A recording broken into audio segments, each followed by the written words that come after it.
পুনর্বাসন ছাড়াই জাতীয় সড়ক কর্তৃপক্ষ উচ্ছেদের নোটিশ দেওয়ার প্রতিবাদে মালদার কালিয়াচকে আন্দোলনে নামলেন ফুটপাত ব্যবসায়ীরা।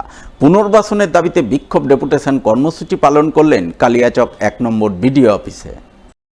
এই কর্মসূচিকে সামনে রেখে প্রথমে কালিয়াচকের ফুটপাত ব্যবসায়ীরা কালিয়াচক চৌরঙ্গি মোড় থেকে মিছিল বের করেন। মিছিলে সামিল ব্যবসায়ীরা হাতে দাবি সম্বলিত প্ল্যাকার্ড নিয়ে বিভিন্ন পথ পরিক্রমা করে কালিয়াচক ১ নম্বর ব্লকের বিডিও অফিসে পৌঁছান।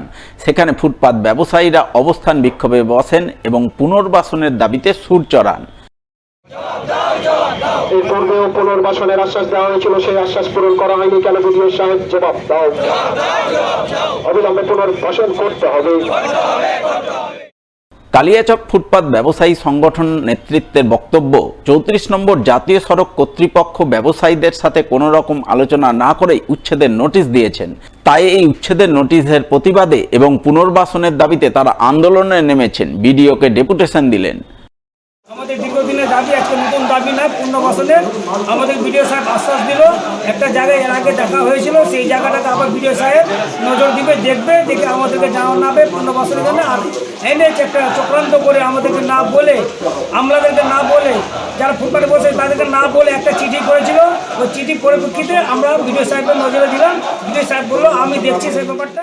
এই প্রসঙ্গে কালিয়াচক ১ নম্বর ব্লকের বিডিও সত্যজিৎ হালদারকে ধরা হলে তিনি বলেন, ক্ষেত্রে দুটো বক্তব্য মূলত রেখেছেন যে এনএইচ ওনাদেরকে এনএইচ অথরিটি ওনাদেরকে একটা নোটিশ ধরিয়েছিল যে যারা এনএইচের জায়গা দখল করে আছে তাদেরকে সেই জায়গাটা দখলমুক্ত করতে বলেছিলেন।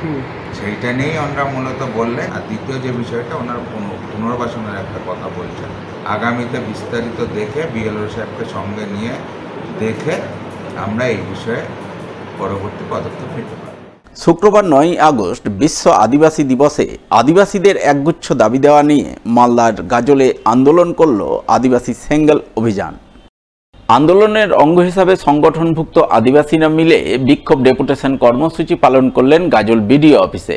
এই কর্মসূচিকে সামনে রেখে প্রথমে আদিবাসী সেঙ্গেল অভিযানের তরফে গাজল সদর এলাকায় আদিবাসীরা মিছিল করেন। এরপর তারা গাজল বিডিও অফিসে গিয়ে ৬ দফা দাবিতে বিক্ষোভ দেখান। দাবিগুলির মধ্যে আদিবাসীদের জন্য সারনা ধর্মের পৃথক কলম কোড চালু করা, আদিবাসীদের জমি রক্ষার জন্য সিএনটি এসপিটি কানুন অবিলম্বে লাগু করা, আদিবাসীদের স্বশাসন ব্যবস্থায় সংবিধান আর গণতন্ত্র লাগু করা ইত্যাদি ছিল অন্যতম। এই দাবিতে বিক্ষোভ প্রদর্শনের পর সংগঠন নেতৃত্ব রাষ্ট্রপতির কাছে তাদের দাবি সনদ পেশের উদ্দেশ্যে বিডিওর নিকট স্মারকলিপি তুলে দেন। এদিনের এই আন্দোলনের নেতৃত্ব দেন আদিবাসী সেঙ্গেল অভিযানের উত্তরবঙ্গের জোনাল প্রেসিডেন্ট মোহন হাঁসদা সহ অন্যান্যরা। আমাদের ভাষা আছে সাঁওতালি ভাষা। এই সাঁওতালি ভাষা ঝাড়খণ্ড রাজ্যে প্রথম রাজভাষা, রাজ্য ভাষা হিসাবে ঘোষণা করতে হবে। তার সাথে সাথে আদিবাসীরা প্রাকৃতিক প্রজাতি, তাদের ধর্মের নাম হচ্ছে সারনা ধর্ম।